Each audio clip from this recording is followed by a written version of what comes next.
হযরত ইব্রাহিম আলাইহিস সালামকে নমরুদের আগুনে আল্লাহ পাক ফেলে পরীক্ষা নিয়েছিলেন। ওই পরীক্ষা তো আব্বা জান ইব্রাহিম আলাইহিস সালাম আল্লাহর প্রেমে পাশ করেছিলেন। হযরত জিবরাইল আলাইহিস সালাম এসেছিলেন, ও হযরত ইব্রাহিম আলাইহিস সালাম আপনি যদি বলেন এই চরকিকে আমি ধরে ফেলেছি, এদেরকে এখান থেকে সরিয়ে দেব, হযরত ইব্রাহিম আলাইহিস সালাম বলেছিলেন, ও হযরত জিবরাইল আপনি যান, চলে যান, আল্লাহ পাক আমাকে পরীক্ষা নিতে লেগেছে। আমার আল্লাহ যদি আমাকে নিজে কুদরতি ক্ষমতায় বাঁচায়, তিনার ক্ষমতা রয়েছে বাঁচাবার। আর যদি আল্লাহ ইব্রাহিমকে নমরুদের আগুনে পুড়িয়ে প্রেমের পরীক্ষা লায়, আমি আমার আল্লাহকে এত ভালোবাসি, একটা জান নয়, আবার যদি আল্লাহ জান দেয়, 1000 বার আল্লাহর প্রেমে আমি পুড়তে রাজি আছি। আরো জোরে বলুন সুবহান। তাহলে আল্লাহর রাজির জন্য ইব্রাহিম সাল্লাল্লাহু আগুনে পুড়তে রাজি। আর আল্লাহ নবী বলছেন কোরআনের মাহফিলে যারা বসে তাদের উপরে আল্লাহ রাজি হয়। আমরা কিন্তু বসতে পারছি না। তাহলে ভাবতে হবে আমরা কোন জায়গায় পৌঁছে গেছি। আর এটাও ভাবতে হবে যে এত লোক বসে গেল, আমরা বাকিগুলো বসতে পারছি না কেন? এমনও তো হতে পারে যে আল্লাহ তোদেরকে পছন্দ করেন না যে আমার জান্নাতের বাগানে বস। এটা হলে হতে পারে না, পারে না? এটাও তো তোমাকে ভাবা দরকার যে আমি কি এমন খারাপ কাজ করে ফেললাম যে আল্লাহ আমার উপরে এত নারাজ হলো কেন? কেন এখানে যতজন বসেছে সব কটাই তো যুবক। তাহলে এত যুবক বসলো আর বাকি যুবকগুলো বসতে পারছো না যারা, তোমাদের সঙ্গে আমার দুশ্মনী কিছু নেই, শুধু ভাবাচ্ছি। তোমার তো বিবেককে প্রশ্ন করা দরকার যে হারা কি ব্যাপার, আমি যেতে পারলাম না কেন, আমি বসতে পারলাম না কেন, আমার কি এমন কাজের জন্য আল্লাহ আমার উপরে এত নারাজ হয়ে গেল যে আমাকে আল্লাহ জান্নাতের বাগানে যেতে দিল না, বসতে দিল না। আহা বাপেরা, নওজওয়ানেরা, তরুণেরা, এই দুনিয়া আমাদের জন্য চিরস্থায়ী নয়। আল্লাহ আমাকে আপনাকে পাঠিয়েছে দুনিয়া জমিনে একটু পরীক্ষা নিবার জন্যে। এই পরীক্ষায় আপনি যদি আল্লাহর প্রেমের পরীক্ষাতে পাশ করতে পারে, তাহলে পরকালে আল্লাহ পাক আমার আপনার জন্য চিরশান্তির জান্নাত রেখেছে।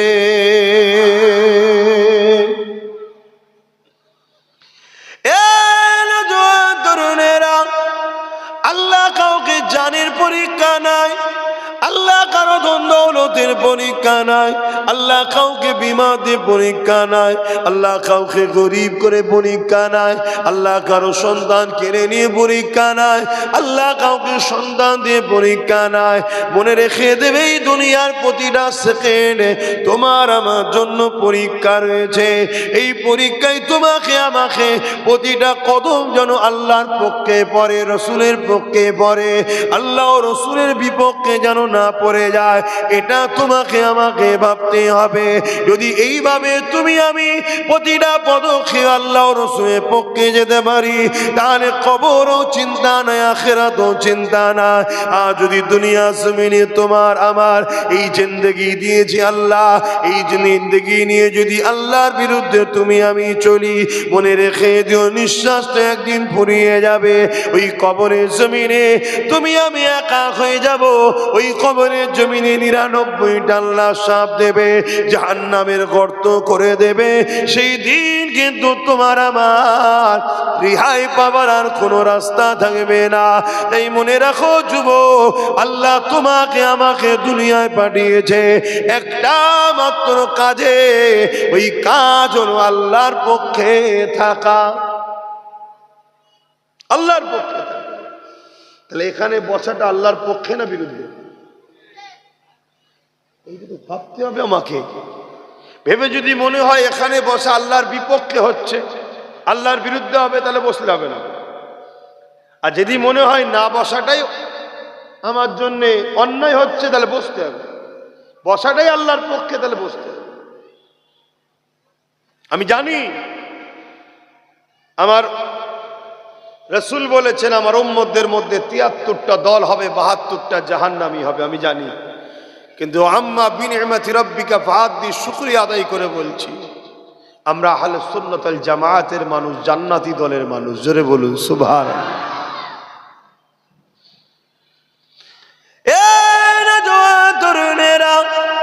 কিন্তু আজ আমাদের এত দুরবস্থা কেন? কেন আমরা ইসলাম থেকে এত দূরে সরে গেছি? কারণ হলো এটাই, আমরা ইসলামকে সহজে পেয়েছি, এই জন্য ইসলামের উপরে আমাদের গুরুত্ব বড় কম হয়ে গেছে। কিন্তু আজকে যদি আমরা সাহাবা হুজুরদের মতো কষ্ট করে ইসলামকে পেতাম, ওলিয়া উলিয়াদের মতো কষ্ট করে ইসলামকে পেতাম, তাহলে ইসলামের গুরুত্ব আমার আপনার কাছে অনেকটা হতো। মনে রাখবেন, এই ইসলাম আমডাঙ্গাতে এমনি এমনি চলে আসে না গো। এই ইসলামকে রুখার জন্যে আজ যেমন একদল লোক বেরিয়েছে, কেউ কখনো বলছে ইসলামে নাকি রেপ করাটা ভালো, আবার কখনো বলছে কোরআনে নাকি ভুল রয়েছে। কেউ মুসলমানদেরকে হত্যা করছে, কেউ মসজিদ ভাঙছে, কেউ মাদ্রাসা ভাঙছে। এটা তো সামান্য দেখছেন, এর আগে ইসলামের উপরে হাজারো জুলুম অত্যাচার হয়েছে।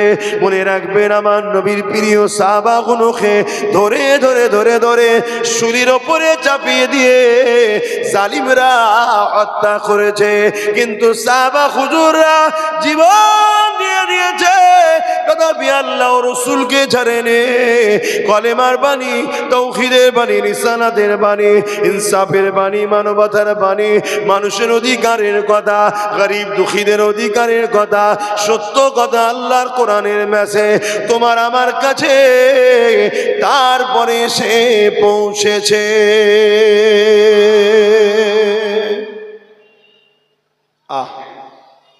আমার নবী সাহাবাগুলোকে ধরে ধরে মরুভূমির গরম বালির উপরে শুইয়েছে।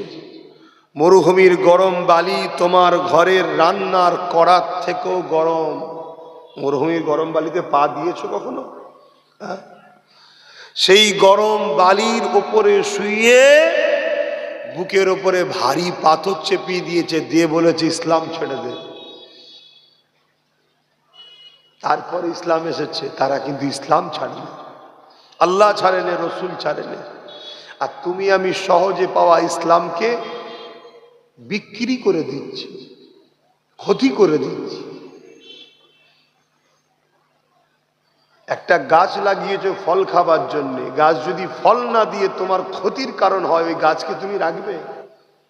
আল্লাহ তোমাকে আমাকে সৃষ্টি করেছে অন্যায় মিটিয়ে ন্যায়কে প্রতিষ্ঠিত করার জন্য, শ্রেষ্ঠ উম্মত করেছে। যদি তা না হয়, যদি তোমরা ক্ষতি করে ফেলো, আল্লাহ তোমাদেরকে রাখবে?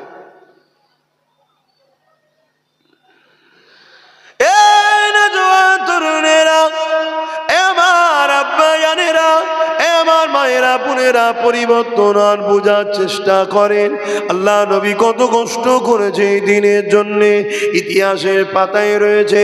আল্লাহ নবী যখন গরিবদের পক্ষে কথা বললেন, আল্লাহ নবী যখন নারীদের অধিকারের কথা বললেন, আল্লাহ নবী যখন মানবতার কথা বললেন, আল্লাহ নবী যখন ইনসাফের কথা বললেন, এই জমিনের ওপরে নারীদেরকে জেন্ত জেন্ত পুঁতে দেওয়া হতো। আল্লাহ নবী বললেন না, তাদেরকে পুঁতে দিও না, কারণ নারী অশুভ নয়। আল্লাহ নবী জানিয়ে দিলেন, কারো ঘরে যদি প্রথম কন্যা সন্তান হয়, এর মানে ওই নারীর বাবাকে মহান আল্লাহ নারী পাঠিয়ে জান্নাতের খবর দিয়ে দিয়েছে। আল্লাহ নবী আরো জানান, কারো ঘরে যদি একটা নারী হয়, এক একটা নারী এক একটা জান্নাত। আল্লাহ নবী আরো জানান, কারো ঘরে যদি দুটো কন্যা সন্তান হয়, ওই দুটো কন্যা সন্তানকে ওই বাপ যদি লালন পালন করে তার বিবাহ নেকা দিয়ে দিতে পারে, আমি রাসূলুল্লাহ জানিয়ে দিই, কিয়ামতের দিন ওই বাপকে শাফাআত করে আল্লাহর জান্নাতে নিয়ে যাব। আল্লাহ নবী আরো জানায়, কোন বাপ যদি তিনটে কন্যা পায়, ওই তিন কন্যা সন্তানকে বাপ যদি নারাজ না হয়, মন বেজার না করে, খারাপ না মনে করে, আল্লাহ দিয়া নিয়ামত করে স্নেহ মমতা ময়া দিয়ে ওই তিন কন্যাকে লালন পালন করে ওই বাপ যদি তাদের বিবাহ শাদী দিয়ে দিতে পারে, আল্লাহ নবী দুটো দুটো আঙুল তুলে দেখিয়েছে, যেমন পাশাপাশি রয়েছে ওই তিন কন্যার বাবার আমি রাসূলুল্লাহ আল্লাহ জান্নাতে পাশাপাশি থাকিব। তাহলে ইসলাম নারীদেরকে অপমান করেছে না সম্মান দিয়েছে? তাহলে আপনাদের এই পাশের অর্জুন সিং কি বলল? ইসলামে নাকি রেপ করা ভালো কাজ। শুনেছেন না শুনেন? ঠিক বলেছে তো, জেলে যায়নি কেন? ₹150 received on phone pay. বাংলায় যে সরকার আছে সেই তো জেল দেবে, সেই সরকার ওদের লোক, আর এই সরকারকে জিতাই কারা? ও যখন বলার সাহস পেল, দেখতে কিছু হয় না, তার কয়েক মাস পরে আবার আর একজন বলল কোরআনে নাকি ভুল আছে। আমাদের সব ঠান্ডা হয়ে গেছে, আমরা দেখুন এই নিয়ে কোনো চর্চা আছে? আর আমার কথা বাদ দেন না, আমি খ্যাপা লোক, রোজ চর্চা করি, খেতে কে শুনবে না শুনে ওর ধান্দা তো আমি থাকি না। আমি বলি আল্লাহকে দেখায় আমি বলছি, আবার কিছুদিন পরে দেখবেন আর একজন আর একটা কিছু বড় কথা বলবে। কেন সাহস পাচ্ছে? শাস্তি হয়নি তাই। মুসলমান ঘরে ছেলে মেয়েরা, তরুণেরা, বাপেরা, এটা তো আমাদের জন্য বড় লজ্জা। ইসলামের মতো পবিত্র ধর্ম, যে ধর্ম নারীদেরকে এত সম্মান দিয়েছে, এত স্নেহ করেছে, আল্লাহ নবী নূহ নবী জানিয়ে দিলে কেউ যদি মায়ের জাত নারীদের উপরে জুলুম করে, রেপ করে, আমি রাসূলুল্লাহ জানিয়ে দিই তাকে গলা পর্যন্ত পুঁতে পাথর মারতে মারতে হত্যা করে দাও।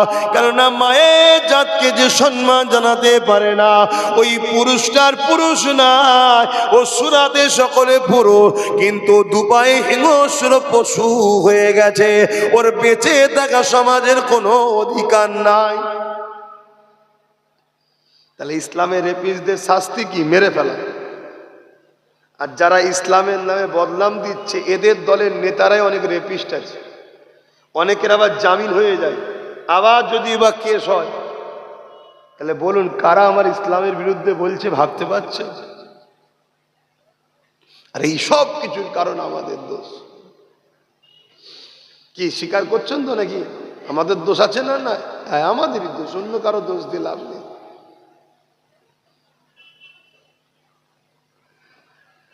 কুকুরের কাজ ঘরে ভাতটা হাঁড়ি টাড়ি যা থাকবে মুখ দিয়ে পালাবে, দরজা খুলে রেখেছি, এটা আমাদের দোষ নয়। শুধু মারলে হবে? তার তো কাজই ওটা। কিন্তু আমরা যে দরজা খুলে রাখলাম, দোষটা তাহলে কার? নিজেকে তো সেফটি রাখা দরকার ছিল।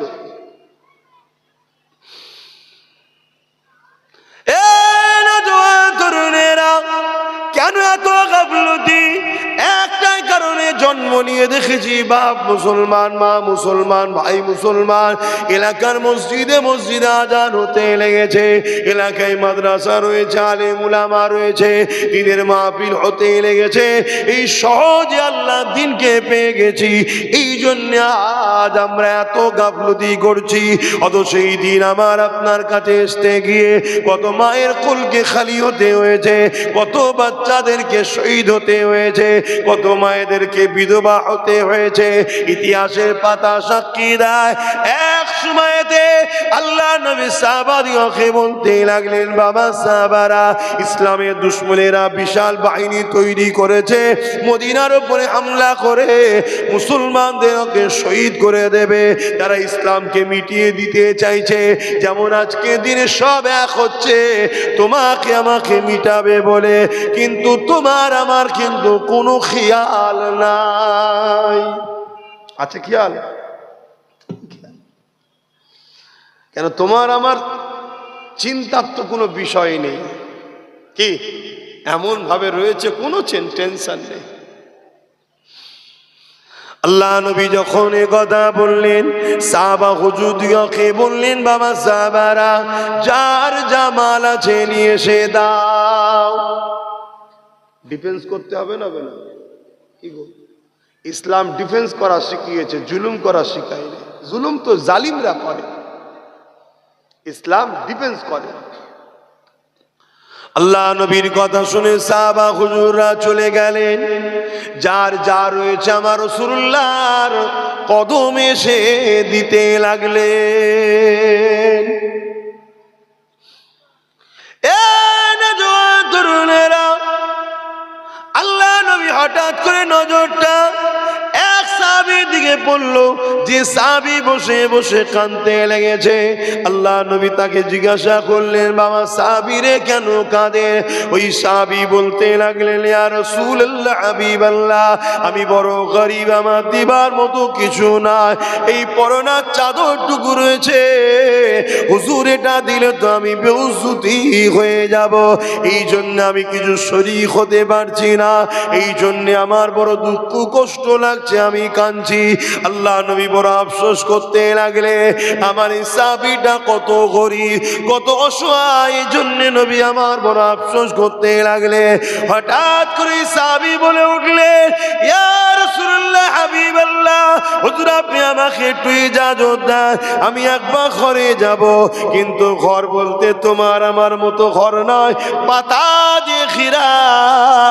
এত গরীব অভাব ছিল, কিন্তু আল্লাহর প্রেম, নবীর প্রেম কত ছিল দেখো। আজ আমাদের ঘর পাকা হয়েছে, মসজিদ পাকা হয়েছে, সব পাকা হয়েছে, কিন্তু ইমানটা বড় দুর্বল, কাঁচা হয়েছে। এই জন্যই তো বলি, যেদিন সংখ্যা কম ছিল আমাদের কেউ মিটাতে পারেনি, আর সংখ্যা বেশি, আমরাই বড় লাঞ্ছিত, অপমানিত। কারণ কি? কারণ হলো আমার কমের মধ্যেই গাদ্দার ভরে গেছে। একমত হতে পারছে?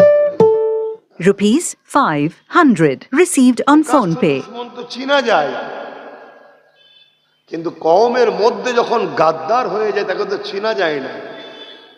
এজন্য আজ আমাদের এই দুর্দশা।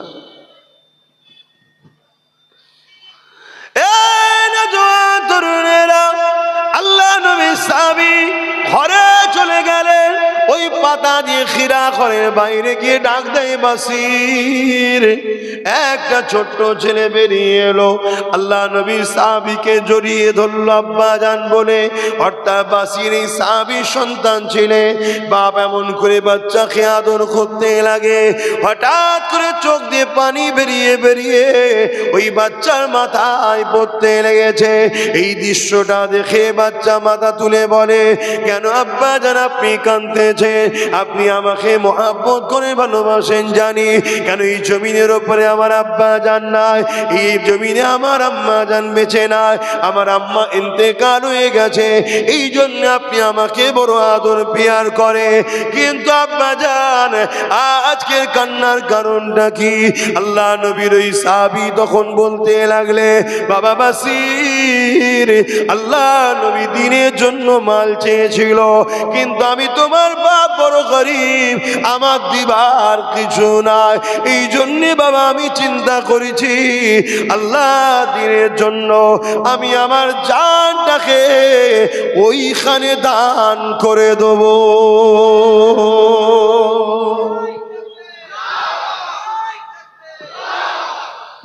এই জন্যে বাবা তোমার সঙ্গে একটু দেখা করতে এসেছি শেষবারের মতো। কেন লড়াইয়ের ময়দানে যেতে হবে। লড়াইয়ের ময়দান কি খেলা করার জায়গা নাকি? তাই বাবা দেখা করতে এসেছি। ছেলে তো ছেলে, আমাদের মতো তো নয়। হযরতে বাসির চোখের পানি মুছাইলে বলছে, আব্বা এই মহান কাজে দেরি করেন না, আপনি তাড়াতাড়ি যান, যে আল্লাহ রসুলের কাছে আপনার নামকে লিখে দেন। জোরে বলুন সুবহানাল্লাহ। কেন? কেননা সাহাবী জানে দুনিয়া তোমার আমার জন্য চিরস্থায়ী নয়। বাপ একদিন চলে যাবে, কবে কবে কেউ জানে না। কিন্তু রাসূলুল্লাহ দিনের জন্য যদি যায়, শহীদের মরণ হয়ে যাবে। কিয়ামতের দিনে আমি বাসির আল্লাহ পাকের কাছে বলতে লাগবো, ও রব্বি আল্লাহ পাক, আমার মা ছিল না, বাপ দিনের জন্য যেতে চেয়েছিল, আমি বাসির কিন্তু আব্বাকে রুখে দিইনি, আপনার দিনের জন্য বাপকে ছেড়ে দিয়েছিলাম। কিয়ামতের দিনে শহীদের বেটা হয়ে উঠব। আর যদি আপনি বিজয় হয়ে গাজী হয়ে আসে, কিয়ামতের দিনে গাজী সন্তান হয়ে উঠব। এ নওজোয়ান তরুণেরা, আমার নবী মৃত্যু তো তোমার আমার সবারই হবে, কিন্তু আল্লাহ নবী জানিয়ে দিলেন শহীদানদের যখন মৃত্যু হয় একটা পিপিলিকা কামড়ালে জানা কষ্ট হয়, তার থেকে কম কষ্ট জান বেরোবার সময় হয়। শহীদানের দরজা কতটা, শহীদদের মর্যাদা কতটা, শহীদদের সম্মান কতটা, কিয়ামতের দিন শহীদদের ঘরে যে অবস্থায় শহীদ হয়েছে অবস্থায় উঠানো হবে, আল্লাহ পাক তাদেরকে বেহিসাব জান্নাত দেবে।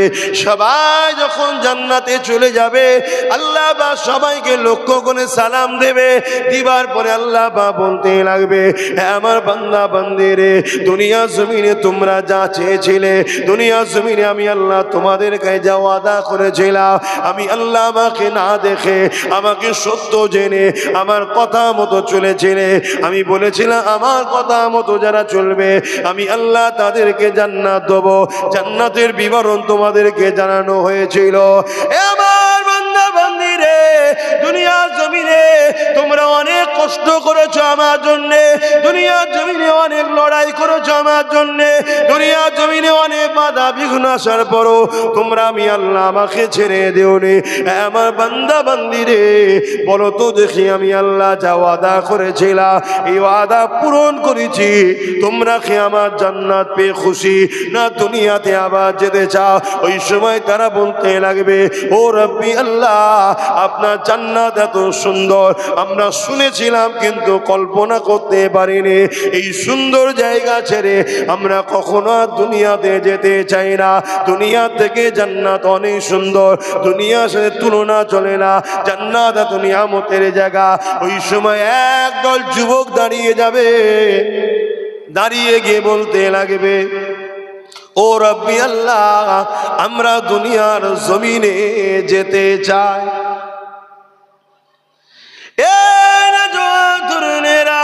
আল্লাহ ওই সময় বলবে, ওরে আমার বান্দা বান্দিরে, কেন কোন জিনিসটা তোমাদেরকে দুনিয়ায় টেনে নিয়ে যেতে চায়?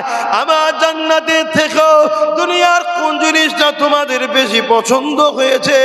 ওই সময় বান্দা কোনো বলতে লাগবে, ও রব্বি আল্লাহ পাক, আপনার জান্নাত সত্যি খুবই সুন্দর, এত শান্তি জায়গা ছেড়ে কে যেতে চায়? তবে আল্লাহ দুনিয়া জমিনে এমন একটা মজা পেয়েছিলাম, এই মজা আপনার জান্নাতে নাই, ওই মজার জন্যে বারবার দুনিয়ায় যেতে চায়। কি মজা পেয়েছিলে বান্দা? ওই সময় বান্দা বলতে লাগবে, আল্লাহ আপনার পক্ষে দাঁড়িয়ে জালিমদের বিরুদ্ধে, আপনার পক্ষে দাঁড়িয়ে সন্ত্রাসদের বিরুদ্ধে, আপনার পক্ষে দাঁড়িয়ে আপনার সৃষ্টির দুশ্মনদের বিরুদ্ধে, আপনার পক্ষে দাঁড়িয়ে আপনার বিদ্বেষীদের বিরুদ্ধে, আপনার পক্ষে দাঁড়িয়ে মানবতার বিরোধী তাদের বিরুদ্ধে, আল্লাহ আপনার খুশির জন্যে আপনার পক্ষে দাঁড়িয়ে আমরা লড়াই করছিলাম। এই লড়াইয়ে জালিমদের আঘাতে যখন আমাদের জানটা চলে যাচ্ছিল, এত ভালো লেগেছিল যে আল্লাহ দিয়া জান আল্লাহর জন্য যেতে লেগেছে। ওই মরণের সময় এত মজা লেগেছিল আল্লাহ যে আমরা আল্লাহর দাস, আল্লাহর জন্য জীবন কুরবান হয়ে গেল। এই মজার জন্যে বারবার দুনিয়ায় যেতে চায়, আর আপনার জন্য আল্লাহ শহীদ হতে চায়। আরো জোরে বলুন সুবহান।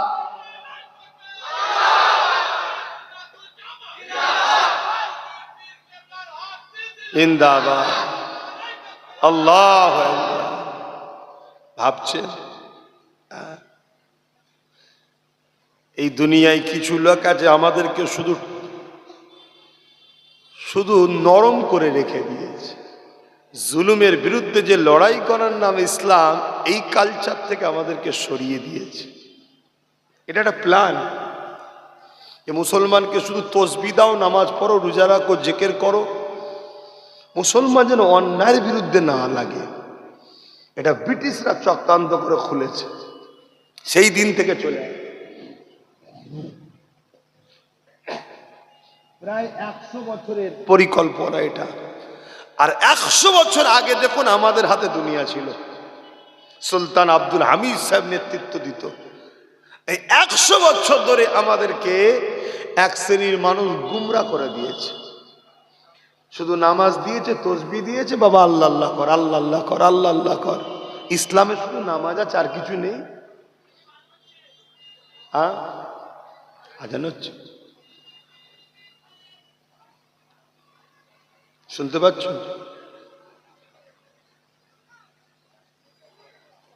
বলবে, হয়ে গেলে বলবে।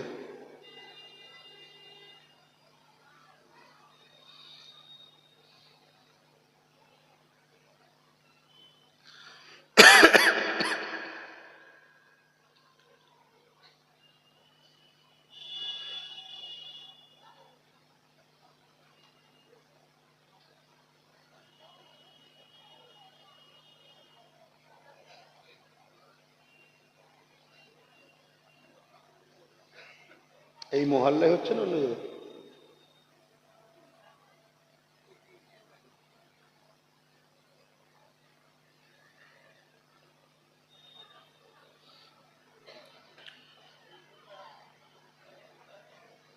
কমিটি কারা?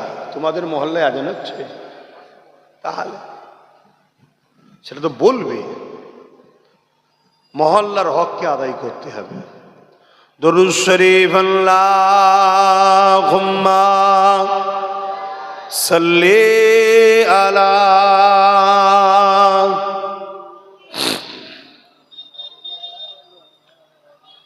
জোরে জোরে পড়েন, ওয়ালা আলে।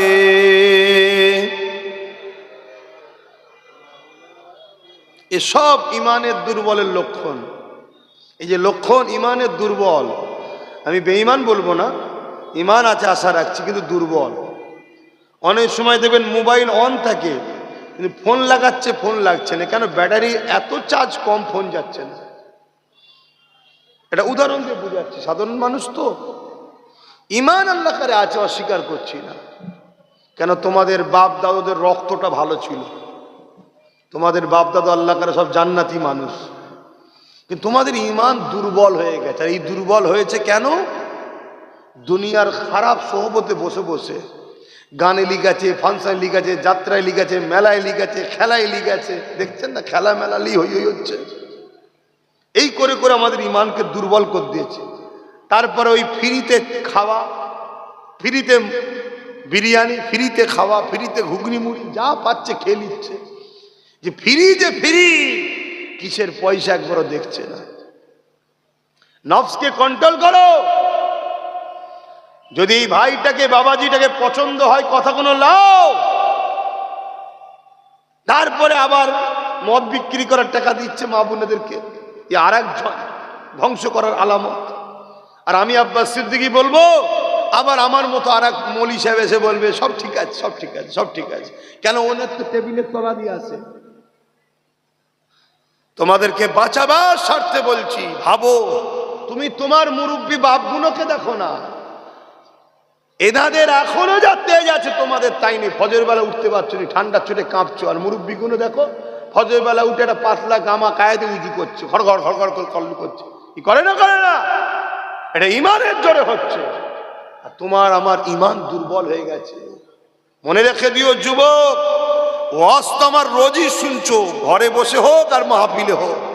এই সব বসে আছে হ্যানিম্যান কোম্পানিরা সব রয়েছে, রোজই তো জলসা শুনছো। আমি আবার বলে যাচ্ছি, আমরা যতবার জিতেছি ইমানের জোরে জিতেছি। আজান হচ্ছে, ঠিক আছে? দরুদ শরীফ আল্লাহুম্মা সাল্লি আলা।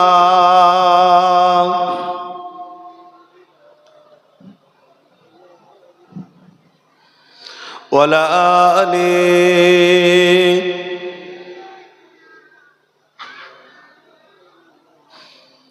रातें भी मदीने की,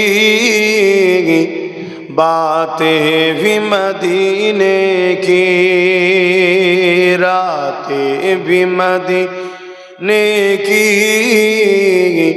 बातें भी मदीने की। जीने में ये जीना है, क्या बात है जीने की।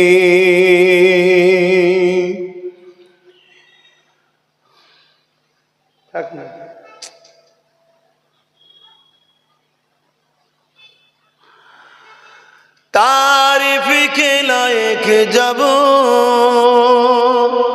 अल्फाज नहीं मिलते, तारीफ के लायक जब अल्फाज नहीं मिलते, तारीफ करे कोई किस तरह मदीने की, तारीफ करे कोई किस तरह मदीने की, रातें भी मदीने की, बातें भी मदीने की, जीने में ये जीना है, क्या बात है जीने की।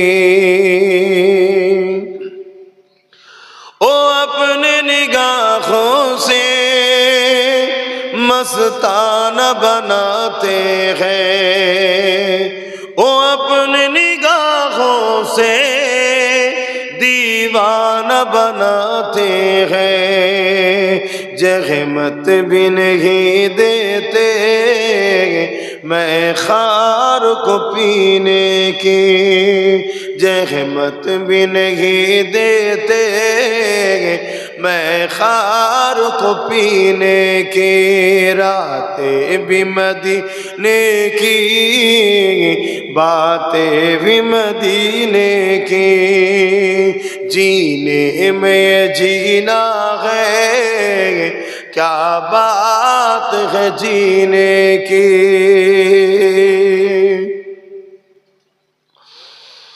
अरसा तैबा की जिस गलियों से गुजरे,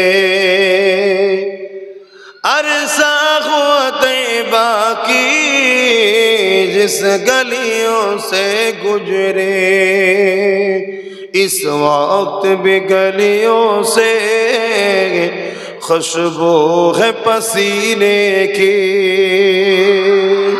बोलुन ना सुभान अल्लाह, आरो जोरे बोलो नारी दिबे, नारी दिबे, लब्बाइक लब्बाइक लब्बाइक, नारी दिबे।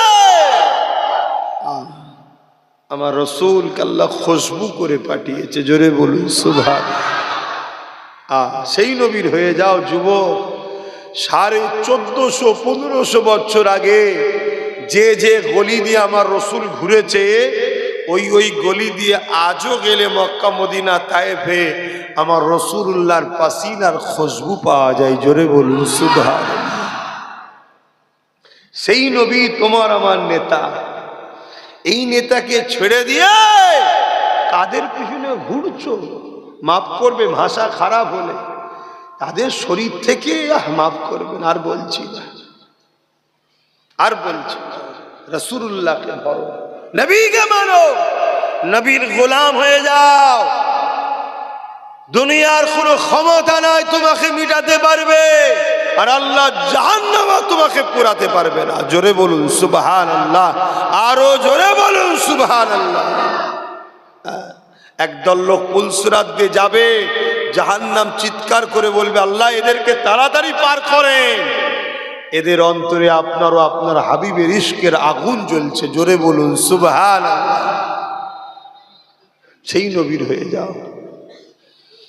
আল্লাহ নবী কেমন খুশবু ছিলেন, নবী পাকের পাক আলিয়া আমাদের আম্মা জানেরা রাসূলুল্লাহ শরীর থেকে যখন পাসিনা বেরোতো, ওই পাসিনাকে হাতে করে চেঁচে চেঁচে নিয়ে পাত্রের মধ্যে রেখে দিয়ে, ওই পাসিনা যখন কেউ কোনো বিবাহ বা অনুষ্ঠানে যেত, কোনো মাহফিলে যেত, কোনো এমন জায়গায় যেত, তখন ওই পাসিনা তাকে লাগিয়ে দেওয়া হতো। ওই মাহফিল ওই জায়গাতে যারাই থাকতো তারা বলতো এই খুশবু কোথা থেকে পেয়েছেন, কোথা থেকে পেয়েছে? তারা বলতে লাগে এই খুশবু হলো আমার রাসূলুল্লাহর পাসিনা।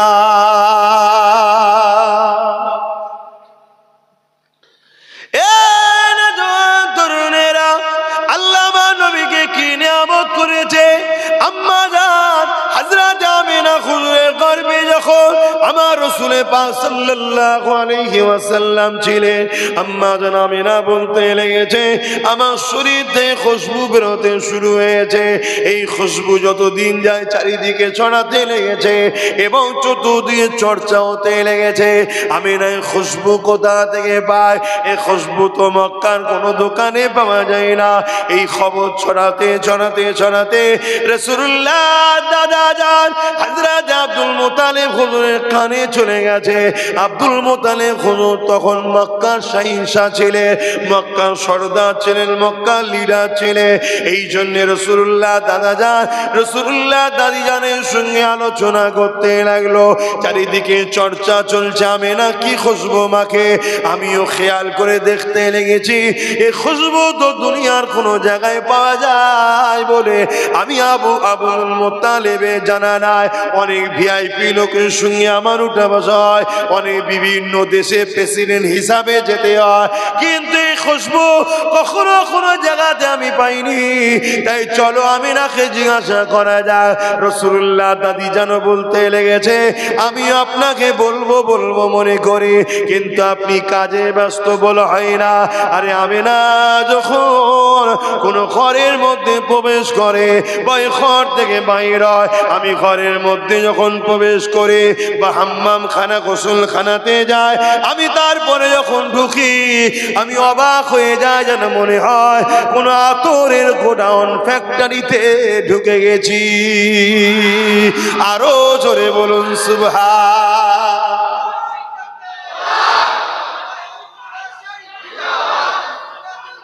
আরে আরে বলো না, হাত তুলে লাব্বাইক বলো না, লাব্বাইক লাব্বাইক।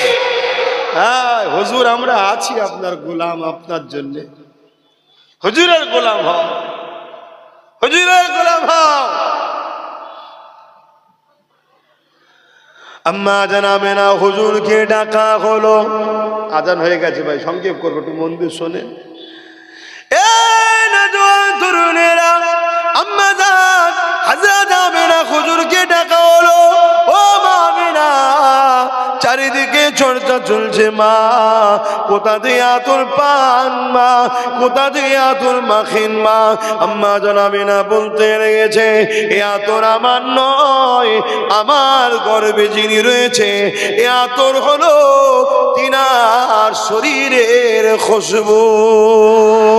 আরো জোরে বলুন সুবহান। সেই নবী Rupees 140 received on phone pay. এখনো সে জায়গা থেকে রাসূলুল্লাহর পাসিনার খুশবু পাওয়া যায়। বললেন না সুবহানাল্লাহ? একটু আজকে বুঝুন, কোথা সুবহানাল্লাহ বলতে হয়, কোথা নাউজুবিল্লাহ বলতে হয়, কোথা আল্লাহু আকবার বলতে হয়। জলসা তো অনেক হচ্ছে, এগুলো ভাবুন, বুঝুন, শিখুন। এই বিষয়ে আরো একটা কথা আপনাদেরকে মনে পড়েছে, একটু বলে যায়। ইকরামা, আবু জেহেলের ছেলের নাম ইকরামা।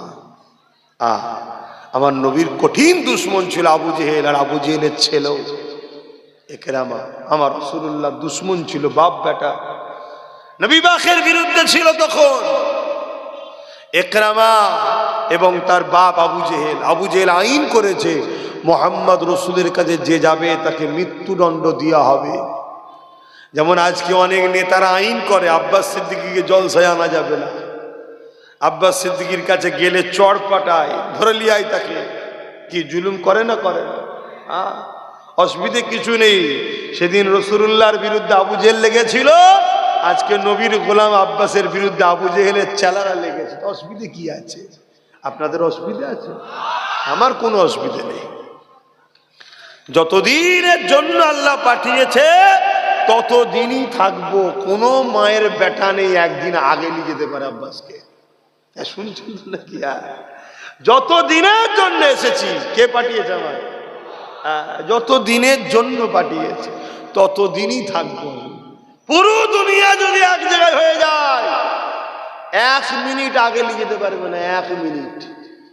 এটাই হলো আল্লাহর পাওয়ার।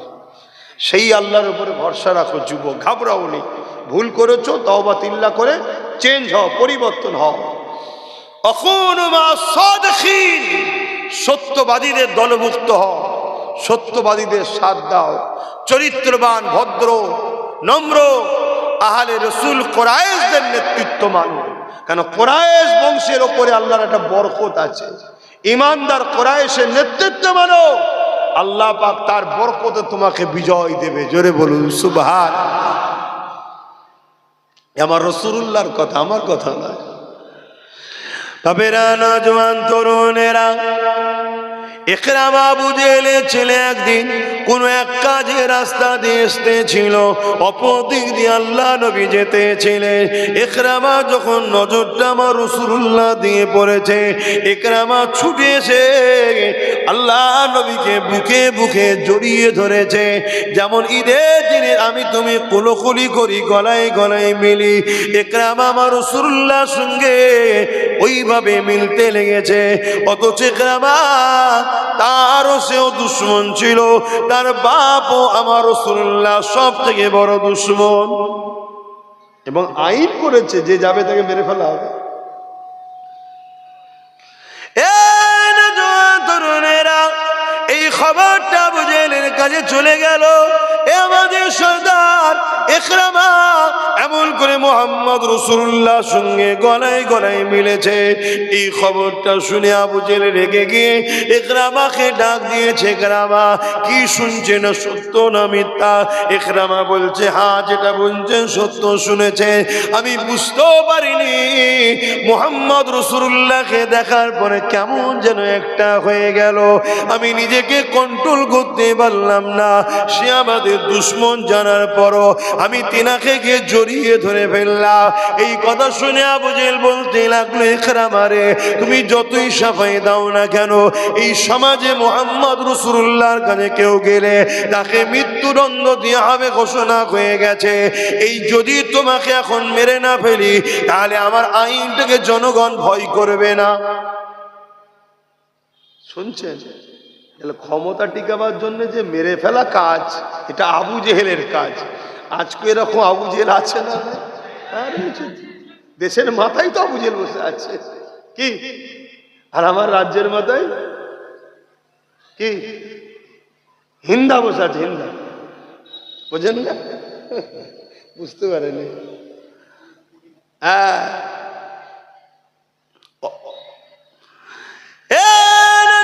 তরুণেরা, এমন নবী পাখির প্রেমিকেরা, বাবারা শুনে রেখে দাও, জেনে রেখে দাও, ইমান কাকে বলে? রাসূলুল্লাহকে আল্লাহ কি নিয়ামত করেছে, সেই রাসূলুল্লাহ চর্চা তো বন্ধ হয়ে গেছে। আজকে দুনিয়ার মানুষ আমার রাসূলুল্লাহ থেকে দূরে সরে যাচ্ছে। এমনি এমনি সরে যায়নি গো, আমাদেরকে সরানো হচ্ছে প্ল্যান মাপে। রাসূলুল্লাহর আলোচনাও তো বন্ধ হয়ে গেছে। এ যুবকেরা, তরুণেরা, বাপেরা, আল্লাহ নবী নূহ নবী দয়া নবীর সঙ্গে গলায় গলায় মিলার জন্য আবু জেহেল ঘোষণা করে দিল তার সৈন্যদের ঘরে, আমি সর্দার আমার ছেলেকে সবার সামনে ফাঁসি দেবে, ছুরিতে চড়াবে। এটা একটা কেমন অপমান, নিষ্ঠুর লাগে। এই জন্য আমার ছেলেকে জঙ্গলে নিয়ে গিয়ে বেঁধে দাও, হিংস্র পশুরা তাকে ছিঁড়ে ছিঁড়ে খাবে। কথা মতো নিয়ে গিয়ে ইকরামাকে বেঁধে দেওয়া হলো। এই দিকে তারা চলে আসলো, জঙ্গল থেকে চারিদিকে হিংস্র পশুরা একের পর এক আসতে লেগেছে। কিন্তু ইকরামা দেখতে লেগেছে ওই হিংস্র পশুগুলো আমার কাছে কেউ আসছে না, সব কিছুটা দূরে গিয়ে বসে বসে আমার মুখের দিকে তাকিয়ে রয়েছে। আমি আমার নীরবতা ভেঙে দিয়ে আমি তাদেরকে বলতে লাগলাম, এ জঙ্গলের ক্ষুধার্ত পশুরা, এ জঙ্গলের হিংস্র পশুরা, কেন তোমরা আমাকে খাচ্ছ না? আমাকে খেয়ে নাও। আমি মুহাম্মদ রাসূলুল্লাহর সঙ্গে একবার গলায় গলায় মিলেছি বলে আমার বাপ আমাকে মওতের মুখে ঠেলে দিয়েছে, তোমরা আমাকে খেয়ে নাও। এই কথা যখনই বলা শেষ হয়ে গেল, ওই হিংস্র পশুদের মধ্যে দেখে এক পশুর জবান খুলে গেল। সে বলতে লেগেছে, হুবহু মানুষের নাই কথা বলতে লেগেছে, ইকরামা রে, অবশ্যই তোমাকে খেয়ে নিতাম, কিন্তু তোমাকে এই কারণে খেতে পারবো না, তোমাকে খাওয়া নিষেধ হয়ে গেছে। কেন নিষেধ হয়েছে? কেননা তোমার শরীর থেকে আখরি নবী নূর নবী মুহাম্মদ রাসূলুল্লাহর খুশবু বেরোতেছে। আরো জোরে বলুন সুবহান। আহা, ইকরামা তখন কি কলমা পড়েছিল? তাহলে অমুসলিম ইমান আনেনে, শুধু রসুলুল্লাহকে জড়িয়ে ধরে ভাই কলাকলি করেছে। তাতে যদি জঙ্গলের হিংস্র পশুকে হুকুম হয়ে যায় খাবি না, আমার হাবিবের সঙ্গে মোহাব্বত ইজহার করেছে, শুনছেন? তখনও দুশ্মনের দিকে আছে, কলমা পড়ে নে। আল্লাহ করে তোমার আমার অন্তরে কলমা আছে, যদি রসুলকে সিনায় রাখতে পারি, নবীকে যদি মোহাব্বত করতে পারি, আল্লাহ তো কিয়ামত দিন বলতে পারে জাহান্নাম এ পুলসরা পাপী কিন্তু আমার হাবিবকে মোহাব্বত করতো, ভালোবাসতো, যাকে পার করিয়ে দে। জোরে বলুন সুবহানাল্লাহ। এই আশা করাটা কি নিষেধ আছে নাকি? ভাবো আমার ভাইরা, সেই নবী আমাদের কাছে তিনটে জিনিস রেখে গেছে, কিতাবুল্লাহ, সুন্নতে রাসূলি ও আহলে বাইতি। অপর হাদিসে কিতাবুল্লাহ এবং রাসূল পাক সাল্লাল্লাহু আলাইহি ওয়াসাল্লাম হাদিস। এই সব কিছু মিলিয়ে তিনটে জিনিস আল্লাহ রসুল রেখে গেছে। এই তিনটে জিনিসকে দেখাশোনা করা, মহব্বত করা, ধরে রাখা আমাদের দায়িত্ব আছে না? না, আজকে কোরআনের উপরে আঘাত হচ্ছে, রাসূলের সুন্নাতের উপরে আঘাত হচ্ছে, আহলে বায়াতদের উপরে আঘাত হচ্ছে, নবীর খানদানদের উপরে আঘাত হচ্ছে। এ উম্মতে মুহাম্মাদী, যারা আঘাত দিচ্ছে কোনো একটা জায়গায়, তাদেরকেই তো শক্তিশালী আমরাই করে ফেলছি। বলো আমার কথা ভুল হচ্ছে? আল্লাহর কাছে জবাব দিতে হবে, পরিবর্তন হও। ভাবো,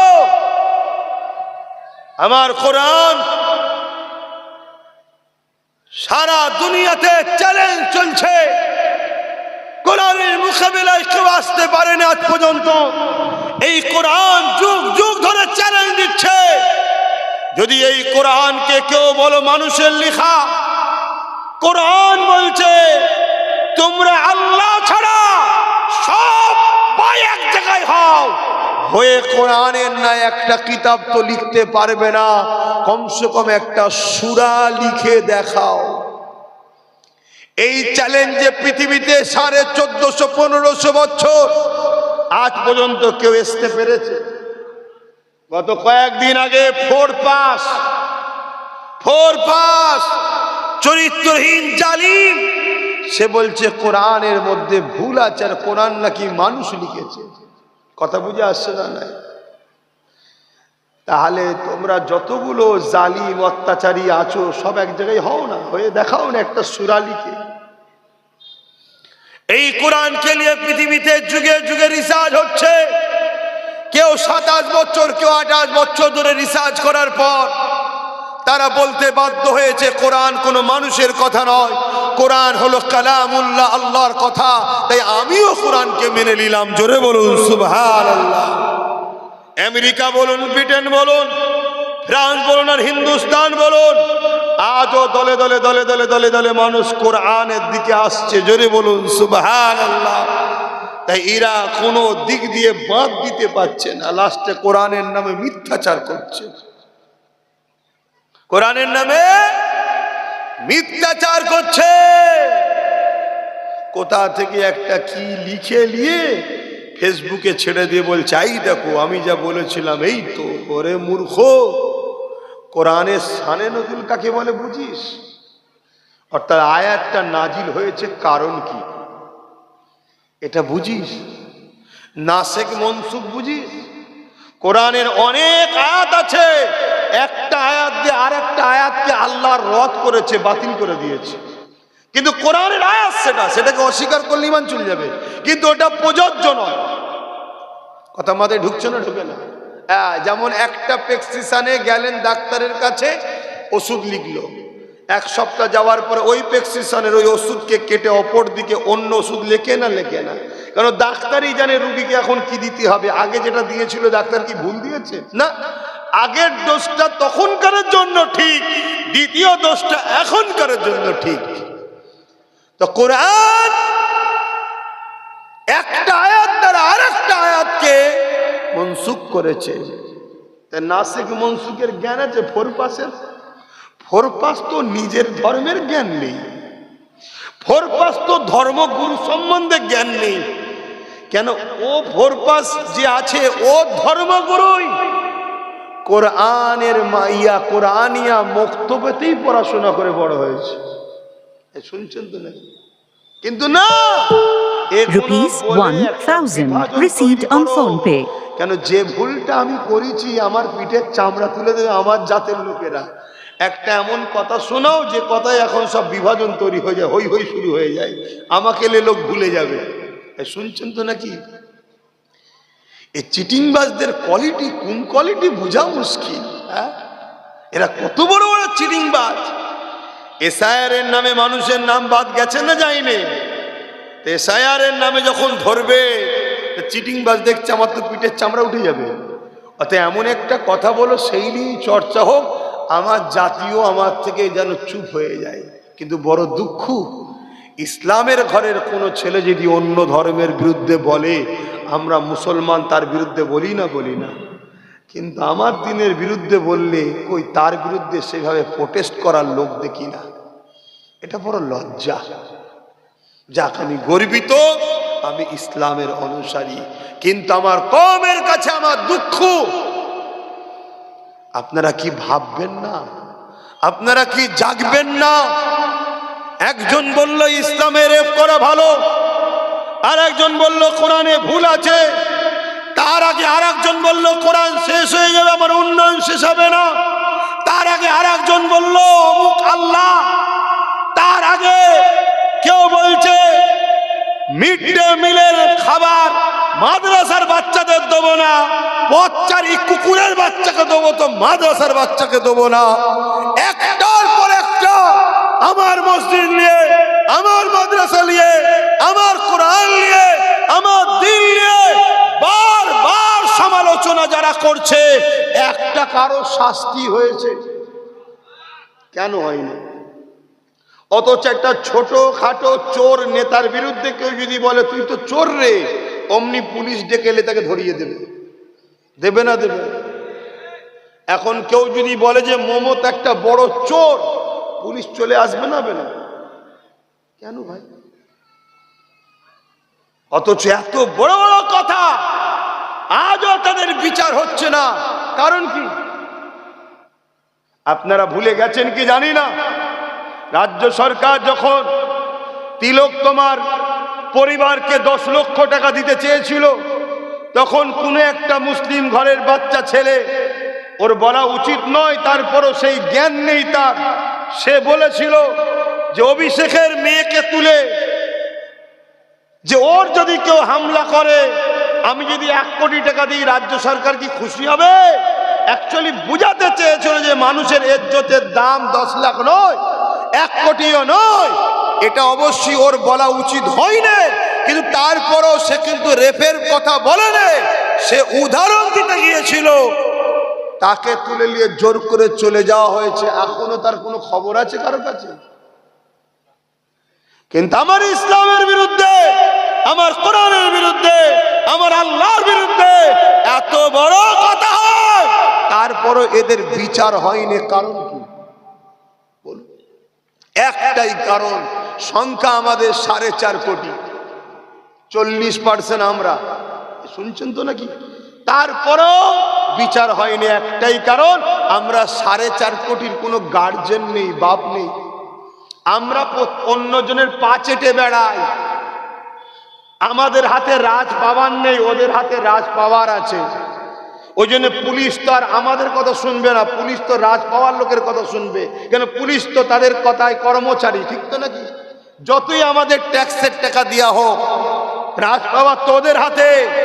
কিন্তু আমি জানতে চাইছি, আমাদের যতগুলো মুসলিম এমএলএ আছে, এরা কি এই অর্জুন সিং আর ওই 4 পাস শয়তানটার বিরুদ্ধে কেস করেছে? তোমাদের এমএলএ করেছে? জোরে বলো। তোমাদের এলাকার প্রধান মুসলমান যারা আছে করছে। 44টা নাকি মুসলিম এমএলএ আছে, মন্ত্রী আছে, কেউ কেস করেছে? তাহলে কাদেরকে জিতিয়ে রেখেছো বলো? যে কোরআনের পক্ষে নয়, ওর হাতে আল্লাহ পাওয়ার দিয়েছে, ও একটা কোরআনের বিরুদ্ধে কেস করলো না। কেন? ও জানে আমি কেস করলে পরের বারে মমতার টিকিট দেবে না। তাহলে তুই টিকিটের জন্য কোরআনের বিরুদ্ধে বিরুদ্ধে যারা বললো তার বিরুদ্ধে কেস করলি না, তাহলে আমি বিপদে পড়লে, আমি মরলে মনে হয় এই মুসলমান আমার সাথ দেবে? জোরে বলেন। তাহলে আগামী দিন বলো, যে নওশাদ কেস করছে, যে নওশাদ লড়ছে, তার সাথ কারা দিতে চাও? হাত তুলে দেখাও। একদম ওপেন ডাইরেক্ট কথা, সাথ দিতে চাও? হাত লম্বা করে তুলে রাখো। সাথ দেবে? সাথ দেবে? সাথ দেবে? ধোকা দেবে না তো? ডায়ে বায়ে কেউ হাত তুলতে বাকি আছে কি দেখে লাও। যদি কেউ হাত না তোলে তার সাথে জুলুম করব না, কিন্তু জেনে নেবো সে আমাদের নয়, ব্যাস এতটুকু। কেউ হাত তুলতে বাকি আছে? হাত না বাদ। আজকে ওয়াকাফকে বাঁচাবার দরকার আছে না নাই? রাজ্য সরকার ওয়াকাফের পক্ষে না বিরুদ্ধে? কেন্দ্র সরকার ওয়াকাফের পক্ষে না বিরুদ্ধে? তাহলে ওয়াকাফ মানে মসজিদ, মাদ্রাসা, কবরস্থান, ঈদগাহ, খানকা, যে জায়গার উপরে, তাই তো নাকি? ওয়াকাফ যা মানে মসজিদ যাবে, মাদ্রাসা যাবে, কবরস্থান যাবে, ঈদগাহ যাবে। কেন্দ্র সরকার ওয়াকাফকে মিটাতে চাইছে না চাইনে? তার মানে মসজিদ, মাদ্রাসা, কবরস্থানকে মিটাতে চাইছে না চাইনে? যে ওয়াকাফকে মিটাতে চায়, সে মসজিদকে মিটাতে চায়, কবরস্থান, ঈদগাহকে মিটাতে চায়, সে সরকার জালিম না জালিম নয়? আওয়াজ দিয়ে বলুন, কেন্দ্র সরকারকে কারা জালিম বলে মানেন? একটু হাত তুলে সাক্ষী দেবেন। এ কথা ঠিক তো? এবারে চলে আসুন, সেই কেন্দ্র সরকারের কালা কানুনকে রাজ্য সরকার মমতা মেনেছে না মানেনি? আগে বলেছিল আমাকে ভোট দাও, বিজেপিকে রুখবো, আর এখন বিজেপির আইনকে মানছে না মানেনি?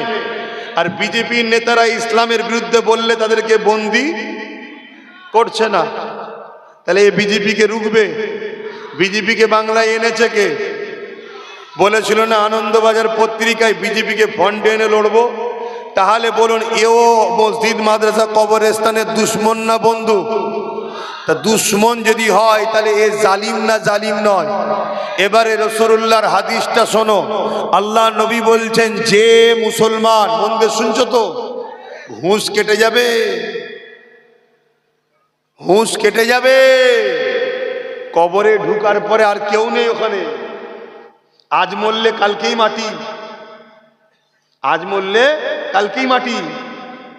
হয় জান্নাতের বাগান, নাই 99টা সাপ, জাহান্নামের গর্ত। মন দিয়ে শোনো, রাসূলুল্লাহর হাদিস মিশকাত শরীফের। কোন বক্তা, মৌলী সাহেব, পীর সাহেব, পীরজাদা সাহেব, হযরত সাহেব, কোন সাহেব যদি বলে আব্বাস সিদ্দিকী ভুল করছে, আমি তাকে তো চ্যালেঞ্জ বারবার দিচ্ছি, চলে আসো ব্রিগেডের মাঠে, চ্যালেঞ্জ দিচ্ছি, যদি আমি ভুল বলে থাকি যা শাস্তি দেবে মেনে নেব। রাসূলুল্লাহর হাদিস, নবী বলছেন, কেউ জালিম জানার পরে, শুনছেন, কোন মুসলমান যদি ওই জালিমকে সাথ দেয়, ওই মুসলমানটা ইসলাম থেকে বেরিয়ে যাবে। আল্লাহ রসুল কি বললেন? কেউ জালিম জানার পরে কোন মুসলমান যদি ওই জালিমকে সাথ দেয়, সে ইসলাম থেকে, জোরে বলুন, জোরে বলুন। তাহলে কেন্দ্র সরকার জালিম না জালিম নয়? রাজ্য সরকার জালিম না জালিম নয়? রাসূলুল্লাহর হাদিস অনুযায়ী কেউ যদি এদেরকে ভোট দেয়, সে ইসলামে থাকবে, জোরে বলেন। এবারে একটা প্রশ্ন, আগে ভোট দিয়েছিলাম, আগে কি জুলুম করেছিল? আগে কি এইসব কাজ করেছিল? আগে কি এর মুখটা কিরকম চিনতে পেরেছিলাম? তখন তো বলেছিল মাদ্রাসা দেবো, ডবল ডবল চাকরি দেবো, এখন বলছে চপ বিক্রি করো। তখন বলেছিল পুরপুরায় রেল হবে, এখন বাস বন্ধ হয়ে যাচ্ছে। তাহলে আগে যখন কেউ মুসলমান ছিল, সালাম দিয়েছিল, জবাব দিতে হবে। আজকে যদি মুসলমান না হয়, আজ ছেড়ে দেয়, আর সালাম দিলে জবাব দেওয়া যায়? তাহলে আগেকারের সময় তখন দিয়েছেন, আলাদা কথা। আজকে যখন এ জালিম হয়েছে, মসজিদ মাদ্রাসার বিরোধী করছে, এর বিরুদ্ধে লড়াইয়ের দরকার আছে না না? দুর্গাপুরে রাজ্য সরকার বোলডুজার দিয়ে মাদ্রাসা ভেঙেছে। আরে বিজেপি সরকার তো প্রকাশ্য দুশ্মন জানিয়ে মসজিদ মাদ্রাসা ভাঙছে। নদিয়াতে ওয়াকাফের জায়গায় ঈদগাহ আছে, ঈদগাহকে রাজ্য সরকার বোলডুজার দিয়ে দখল করছে। খবর রাখো সব। তাহলে বলো, রাসূলুল্লাহর হাদিস, কেউ জালিম জানার পরও তাকে যদি শক্তিশালী করে, ওই মুসলমান ইসলাম থেকে বেরিয়ে যাবে। ভোট দেয় হারাবার জন্য না শক্তিশালী করার জন্য? তাহলে রাজ্য সরকারকে কেউ ভোট দিলে, কেন্দ্র সরকারকে ভোট দিলে ঈমান থাকবে? আওয়াজ দিয়ে বলো, থাকবে? এদের বিষয়ে যদি আমি আপনাদেরকে সজাগ করি, আমি ভুল করছি? তাহলে আমার সাথে বলো, দিদি মুদিকে ভোট কারা দেবে না? হাত তুলে সাক্ষী দাও।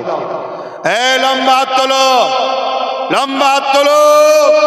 আল্লাহ ছাড়া অন্য কাউকে ভয় করো, আল্লাহ ছাড়া অন্য কাউকে ভয় করো, হাত দেবে না, খবরদার। তাহলে ভোটটা তো দিতে হবে কাউকে। আমডাঙ্গার মানুষ, তোমরা ভোট দেবে নওশাদ সিদ্দিকীকে, দেবে না? কারা দেবে? হাত তুলে সাক্ষী দাও। এবারে কালকে কেউ বলতে পারে হুজুরের ছেলে এসে সব ঠিক আছে, লাস্টে 10 মিনিট রাজনীতির কথা বললো কেন? বলতে পারে না? পারে না? যখন রাজনীতির নেতারা, তুই হাত নাবানো, হয়ে গেছে কেস। যখন রাজনীতির নেতারা, শুনছেন তো নাকি? আমি বলতে দেবেন না? যখন রাজনীতির নেতারা রাজনীতির জায়গায় দাঁড়িয়ে মানুষের শিক্ষা, স্বাস্থ্য, কর্মসংস্থান, বেকারত্ব দূর করার কথা ভুলে গিয়ে রাজনীতির পাওয়ারে দাঁড়িয়ে আমার ধর্মের উপরে যখন আঘাত দেয়, আমার অকাপকে যখন মিটাতে চায়, আমার মতো হুজুরের দায়িত্ব আমার জায়গায় দাঁড়িয়ে ওই জালিম হুকুমতদের বিরুদ্ধে বলা দরকার আছে না? না, তুমি তোমার জায়গায় ফিরে যাও, ধর্মসভায় এসে আমি তোমাদের বিরুদ্ধে কিচ্ছু বলবো না। আর তুমি কি করছো? ইফতারের পার্টির নামে আমার ধর্মের একটা পবিত্র ইফতারকে রাজনীতি করছো না? করনি? কলকাতায় রেড রোডে ঈদের নামাজে তুমি মহিলা মানুষ, আমার ধর্মে মহিলাদের নামাজে যাওয়া নিষেধ আছে না নাই? আপনার বাড়ির মা বোনেরা ঈদগায় যায়, তাহলে তুমি কেন গেলে? রাজনীতি করার অন্য দিন পেলে না? না, আজকে ফ্রিতে 1 লক্ষের উপরে লোক পেয়েছে, একটু লাঠি ঘুরিয়ে নি। তুমি যদি আমার ঈদের নামাজে এসে রাজনীতি করতে পারো, আমার নবীর মেম্বারে, নবীর ঘরের আওলাদ, নবীর ওয়ারিস হিসেবে নবীর দ্বীনের দুশমনদের ঘরে চিনাবার জন্য এবং নবীর মসজিদ মাদ্রাসাকে বাঁচাবার জন্য যে ছেলে কেস চালাচ্ছে, তার পক্ষে ডাকার জন্য এদের প্রচারের দরকার আছে না? না, কথা মাথায় ঢুকছে? বিশ্বনবী দিবস পিছনে ব্যানার, আর বিশ্বনবীর দুশ্মনকে স্টেজে তুলে দিয়েছে, আর সে মাইকে দাঁড়িয়ে প্রশংসা করছে, আমাদের দিদি এই করেছে, আমাদের দিদি বাস উল্টো করে চালিয়ে দিয়েছে। প্রচার করছে না? করে না? হ্যাঁ, দেখলেন না? এখনো সব প্রচার চলছে, এই করেছে, ওই করেছে, ওই করেছে, ওই করেছে। আমি কাউকে ছোট করছি না। তাহলে তোমরা এই জন্যই প্রোগ্রাম করছো? হ্যাঁ, দিদির প্রচারের জন্য প্রোগ্রাম হচ্ছে। অতএব নিজের ক্ষতি হবার আগে নিজে থেকেই সাফাই দিতে হবে, ঠিক তো নাকি? মন দিয়ে শোনেন। তাহলে আমার দ্বীনের দুশ্মন কেউ হবে, তার বিরুদ্ধে বলার জায়গা তো এইটাই নাকি? কথা বলছেন না কেন? যদি বলছেন সব ঠিক আছে, তাহলে ফেরাউনের বিরুদ্ধে বলেন কেন? নমরুদের বিরুদ্ধে বলেন কেন? এজিদের বিরুদ্ধে বলেন কেন? না, তারা ইসলামের দুশ্মন ছিল, আল্লাহর দুশ্মন ছিল। আর এগুলো আল্লাহর বন্ধু নাকি?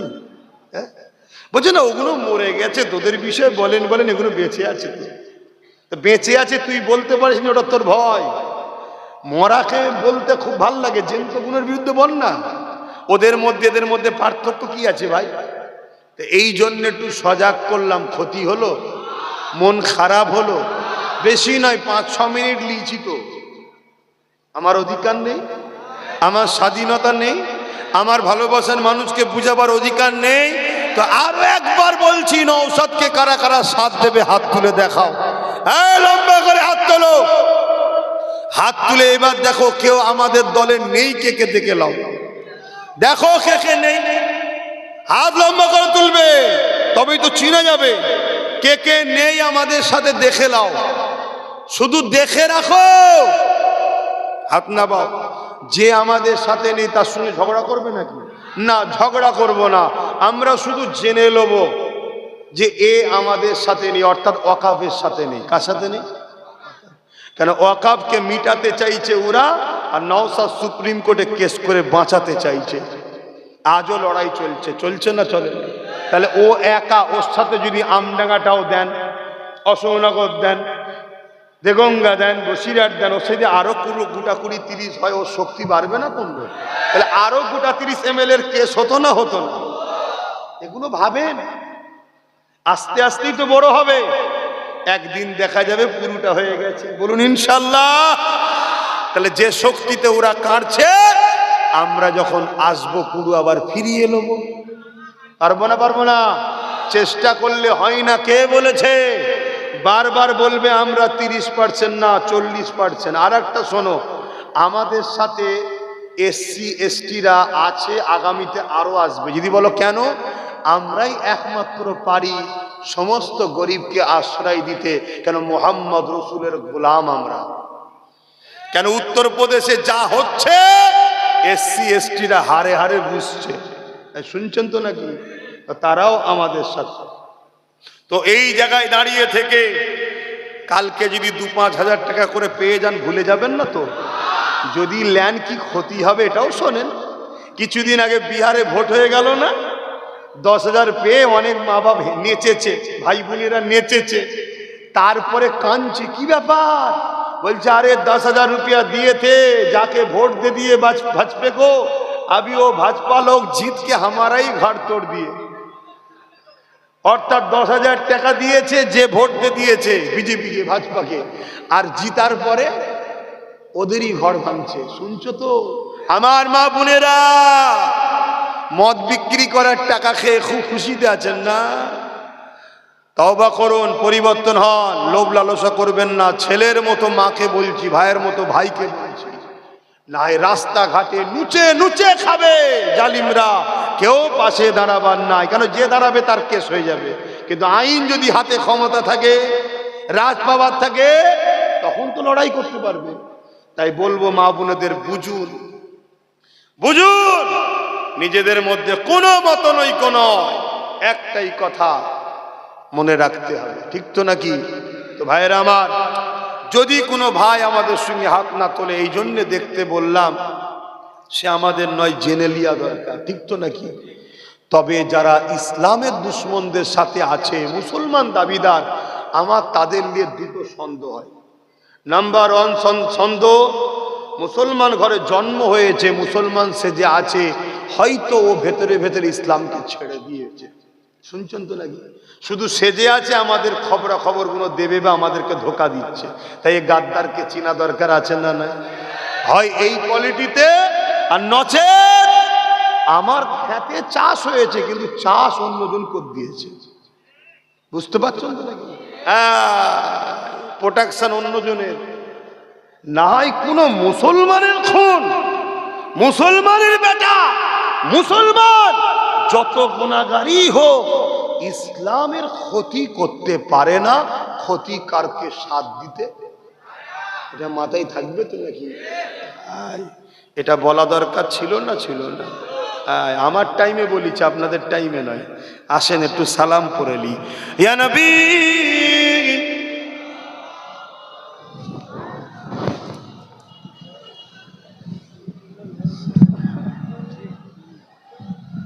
ওটা থাক। কি গো, মন খারাপ হয়ে গেল নাকি? সালাম জোরে জোরে পড়বেন। ইয়া নবী সালাম,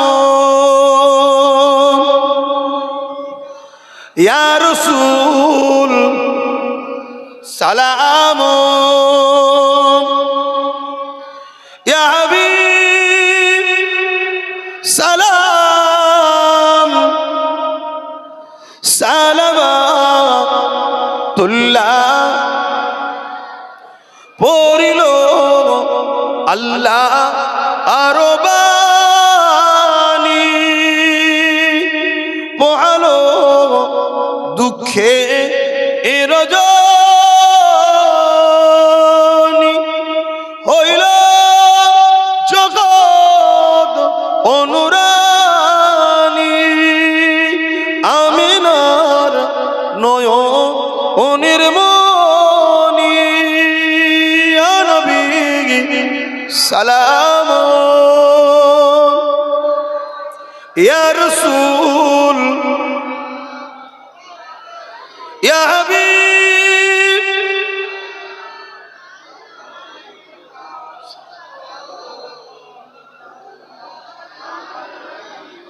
কঠিন হাসরের দিনে আছে মোদের কপাল গুনাহগার উম্মাহ তো আপনার লইবেন সঙ্গে মাহশরে নবী সালাম ইয়া রাসূল সালাম ইয়া হাবিব সালাম সালাম। সকলে বসেন, দোয়া হবে। বালাগাল উলা বিকামালিহি কাসাবাত দুজা বিজামালিহি।